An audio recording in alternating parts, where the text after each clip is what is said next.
It was the 90s, and we were still using landlines, and Mr. Steve Harvey, he was still rocking his famous flat top fro, and life was still normal for me, but little did I know, in just a few short years, my whole life would change.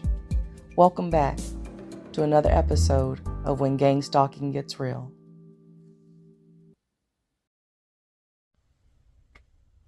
Peace and blessings, everybody. Lon Diamond here. And yes, I'm back. I know I just want to say thank you all. Peace and blessings, everybody, and thank you. Thank you for hanging in there with me. I apologize. When my mom passed, that's just something you never expect, or if you do even expect it, just things change almost overnight when you lose a parent. And after that, my husband, he got a little sick, and I had to take care of him and take care of business at the same time. And then in the process of taking care of him, I've got a little under the weather with the cold myself, or whatever kind of bug it was going around, because it was really nasty. Because it lingered like 3 weeks. We had the cough and everything. It was crazy. Also, I had some other projects going on. I was in a comedy contest. Been on stage a couple of times since then.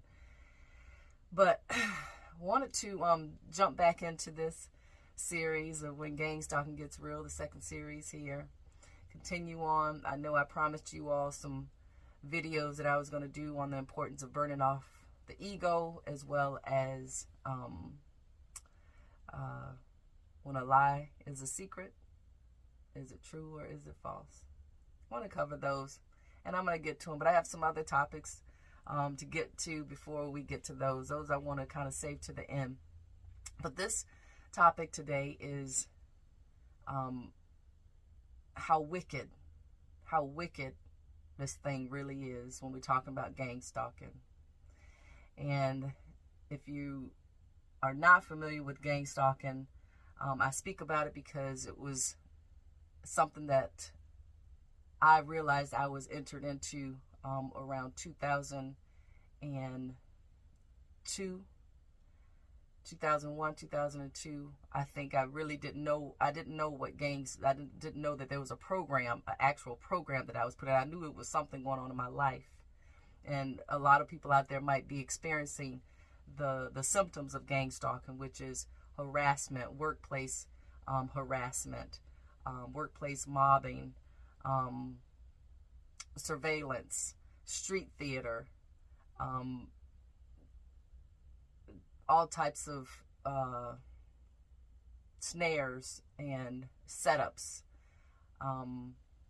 that are geared towards you to diminish the quality of your life, in hopes that you will end up incarcerated, that you will end up homeless, or worse, harming yourself or someone else. The gang stalking program, how wicked it is. This particular situation, and I always speak about things that have actually occurred to me. I think that's the best way that I teach, or can teach what I have to give, how best I share the knowledge that I have. And in this instance, I want to talk about a situation that happened back in 2013. It was either late 2013 or early 2014. Might have been 2014. I'm not sure. But it was somewhere in there. And it happened to be a Saturday.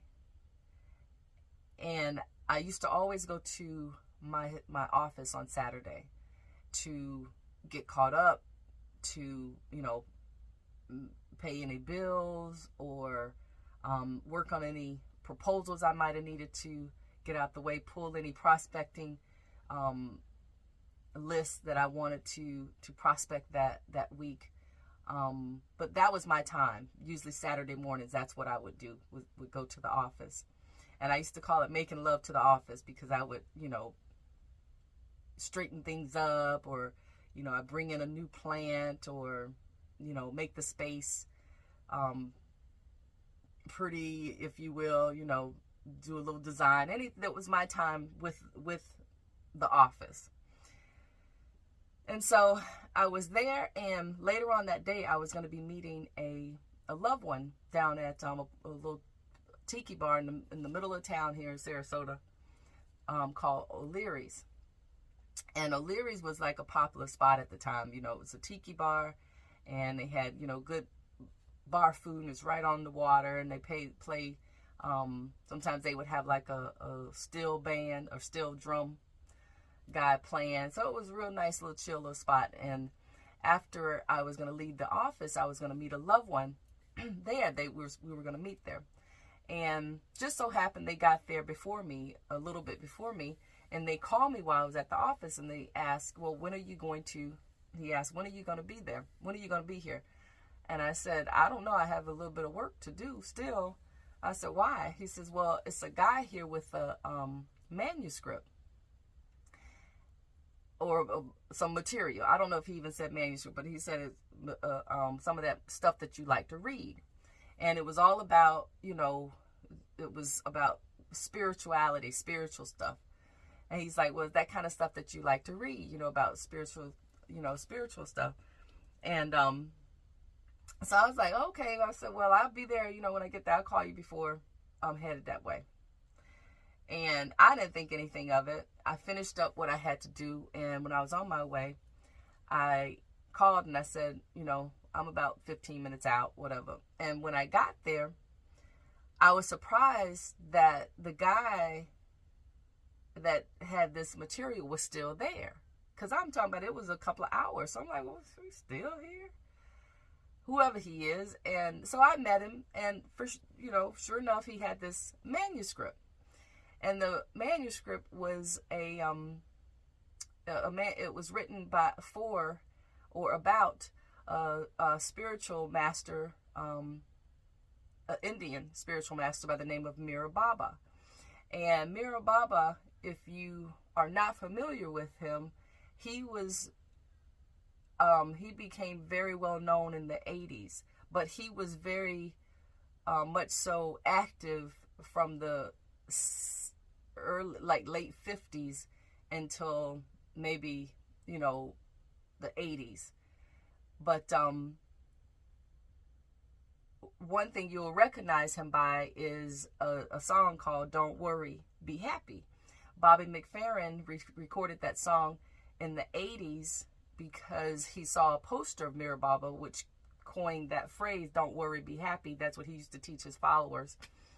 Don't worry, be happy. Don't worry, be happy. That came from Mira Baba, and Bobby McFadden, he actually saw a poster with that on it, and that inspired him to write that song. And a lot of other famous people followed Mira Baba, I came to learn. But this gentleman, he let me see this, he let me read some of this manuscript. They kept talking. And I started reading this manuscript. And yes, it was a lot of inspiring information. It spoke about spiritual teachings, like Mira Baba spoke about peace. He spoke about love. He spoke about the teachings of Christ, you know. He spoke about karma. And it was at the time in my life, that was like, wow, this is some good stuff. Remember, because I didn't own a TV. I didn't really watch TV, so I read all the time. And when it was time for him to go, or we were going to leave, I'm not sure which one it was, but we were about to part ways. And when I was reading, they were talking or whatever, you know, guy talk, I guess. And the guy, his name was Shaw, that had the manuscript, and he looked at me. And he says, when I went to hand it back to him, he says, would you like to hold on to it? And I could still see the look in his eyes. I could still see the look in that man's eyes. He said, would you like to hold on to it? And I was kind of surprised because, you know, if you like me, I don't just hand over like material like that. I just don't, you know, I'm not that, I can't just easily let go of some things that I think are sacred or, you know, have a certain amount of wisdom. It's like, I don't know, maybe that's just me. But anyway, I was like, yeah, I'd love to hold on to it. I was surprised that he offered that, but I was like, yeah, I'd like to hold on to it. And I continued reading, and I'm talking about, I took that manuscript and I probably read it 2 or 3 times, highlighted things, folded pages back, you know, dog-eared the corners of some things, because I hadn't heard from him that he wanted the book back anyway. But he did show up at a couple of comedy shows, and he always talked about his girlfriend named Tamika. And he says, yeah, she's a sister, she's a black girl, and yeah, I'd love for you to meet her. And whenever he would show up to like some of my open mic nights, like we were always like, well, where's Tamika? And she never showed up. But I know that you probably saying, well, what does all this have to do with Gangstalking? But I'm gonna get to it, and thank you for hanging in there with me. So out of the blue, Shaw gets in contact with me, and he says he wants the manuscript back. And it probably was about 60 days I had this manuscript. So I really didn't think that, as easily as he let it go, I didn't think that it was going to be a big deal that he was going to ask for it back. However, he did, and we made plans for me to get it back to him. We made plans to meet at the library downtown. And I was only planning on just seeing him and just giving him the book and saying thanks and walking off. And so when I got there, I was running a little late, and the parking lot was rather full. So I'm like, I don't have time to look for a park space. But I had a handicap decal from a relative I would help out, and I was taking them to and from doctor's appointments, and that decal was still in my car. So I just threw it on the window, parked in the handicap, threw it on the window, thinking I'm going to run in and just head back out. And that was going to be it, you know. And so I parked, and I put the decal up there. I walked in with just the manuscript. And when I got there, he was sitting at a table. And almost like when I first walked on him, I mean, he had things spread out like he was ready to have a lecture with me. And so I was kind of taken aback, and he was like, well, have a seat. And because I had handed him the manuscript, he's like, oh, have a seat. I'm like, okay, to be nice. I was being nice, and I didn't want to be rude. So I sat down. I said, I didn't bring, he started talking. He was talking about these other spiritual books that I might want to look at. And I said, well, I didn't bring anything to write with. I said, let me run to my car real quick. I'll grab my day plan and I'll be back. By the time I get to the car, I notice I have a ticket on my car for $250. And it was because the decal I hadn't noticed had expired. So when I get my day plan and go back in, all I can think about was that $250 ticket on my car. I'm like, I can't believe I just got a $250 ticket. So when I go in, he was actually like talking, and it was almost like he was trying to teach me or trying to be sure, or I don't know. It was just like he was adamant about,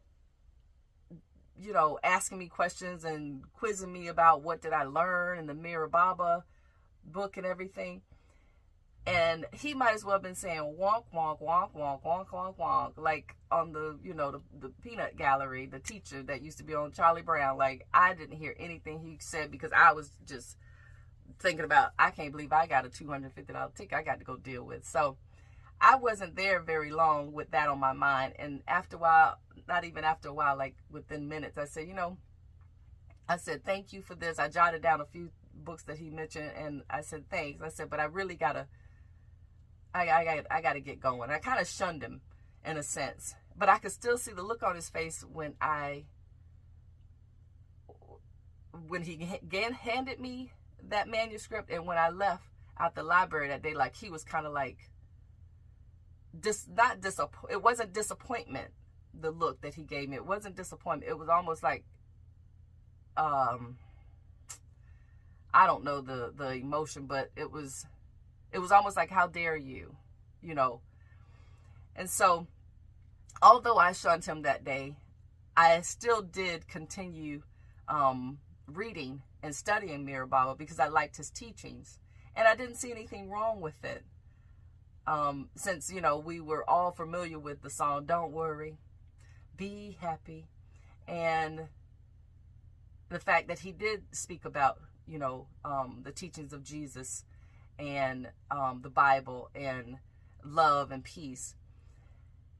And so with the ticket, I went down to the office. Right after I left there, I went down there, and it was a sister behind the counter, and she and we became, you know, friendly after a while. But boy, woof, I went down there, I was like 38 hot, because it was just weird.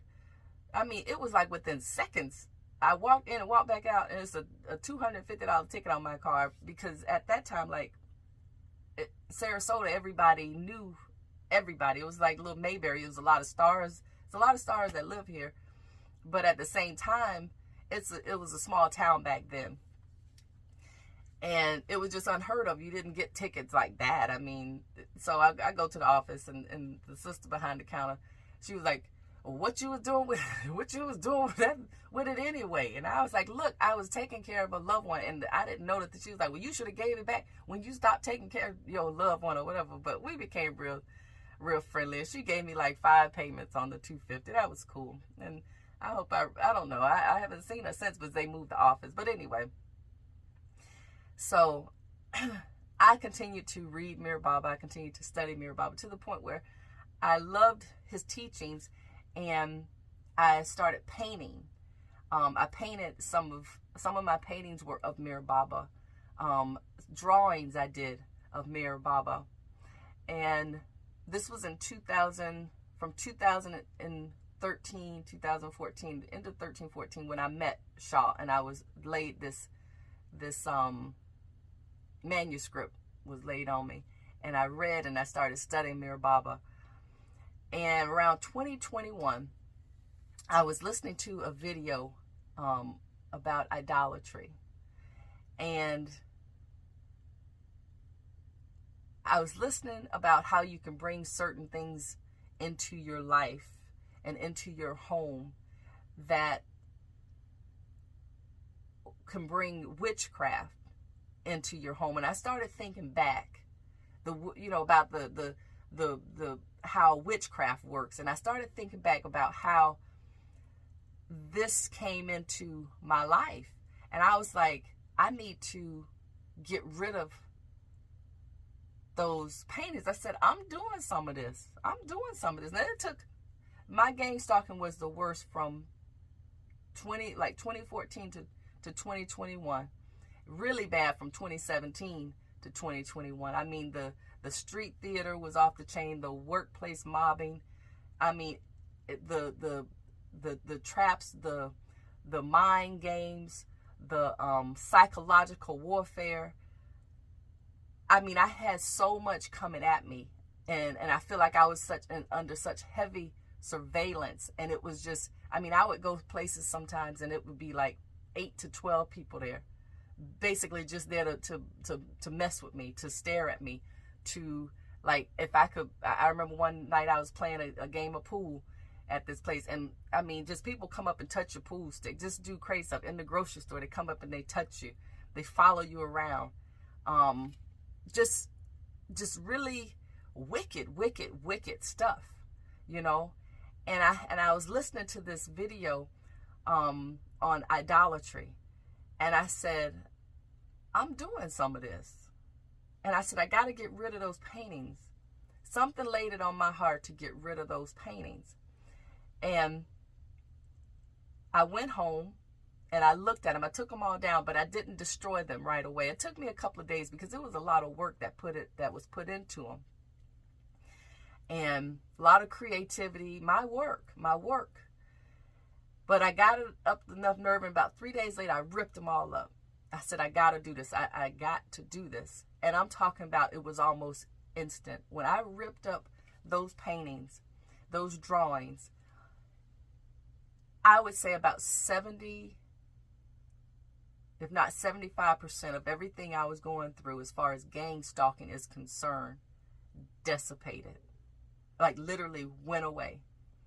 And when I did rip them up, I was sitting down after that, and I remember I was sitting in my powder room, and one wall was the mirror, and I was sitting there and I was looking at the stuff I done tore it all up, and I heard a laugh, and it was like a laugh. It wasn't a sinister laugh. It wasn't any familiar laugh. It was a hearty laugh, like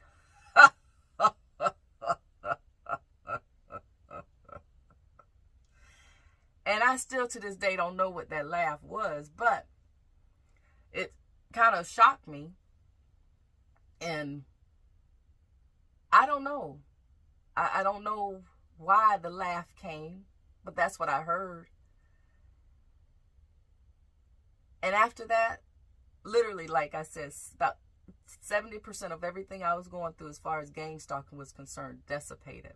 And that taught me a lesson about how witchcraft is used on people who, and it's almost like that man Shaw was an apprentice. Like they, up until that point, they hadn't been able to kind of throw me off. They're like, well, you know, and that's what will happen. They'll come at you in a crafty way. I spoke about in one of my videos about honey traps, the different kinds of honey traps.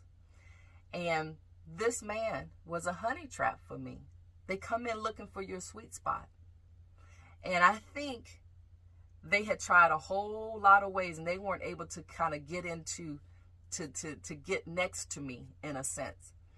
And this was a way that this man came into, brought witchcraft, wickedness into my life. And I mean, it amped up my gang stalking to a degree that I could have never imagined some of the things I was seeing. It was like, you know, you walk out your house and it's like a landmine. You don't know what's going to jump off from one minute to the next. You know, who's going to jump out the bushes? What's going to, you know, who's going to say some rude stuff to you today? Who's going to walk up and take a picture of you today? Who's going to try and run you off the road?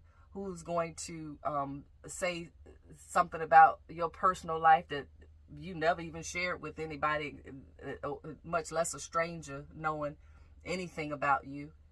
You know, the whole program was amped up until 2021 when I heard that video on idolatry, and I said, I'm doing some of that, and I destroyed those paintings. And this man, I believe, was a witch, a warlock, sent maybe an apprentice, but he probably said, I got something for her. She likes to read. That's a honey trap, because if they followed me enough, they know every time I was at lunch, I was reading. Every time I sat outside and drank my coffee in the morning, I was reading. Every time I took a break at work, if I stepped outside, I sat on the bench, I read. So he was a honey trap for me. He said he had a girlfriend named Tamika. Like, they know you don't have no friends. They know you isolated. I would have loved to have met Tamika. He could have drugged me along a long time. Yeah, Tamika gonna show up. Well, one day Tamika gonna show up. And I'm saying, well, when are we gonna meet Tamika? Tamika never showed up. Never met her. And he used to show up at a lot of my comedy things. And the thing was is that my loved one, we had a thing. And I used to say to him when I'm on stage, if I can hear you laughing, I know what I'm saying is funny. And what Shaw started doing was when he showed up, when I got on stage, he would start talking to my loved one. So he couldn't hear, really, he was distracted, and I couldn't hear him laughing. So Tamika didn't show up, and he basically came there to kind of disrupt the energy between me and my loved one, who was my biggest supporter at the time. A lot of comedians are like that. You know, Richard Pryor Paul Mooney spoke about in his book how Richard Pryor, he would always be up front, because if Richard could hear him laughing, then Richard felt like what he was, saying was funny. But it's always important that you have somebody there that's your support. So he started doing things like that. And, I spoke also about how they need for you to die in your sins. Had I not come across that video about idolatry and listened to the word, see, a lot of times God will send you somewhere for a season to hear what you need to hear, to read what you need to read, to enrich you. Go there to be enriched, to go there to study, right? Not to necessarily to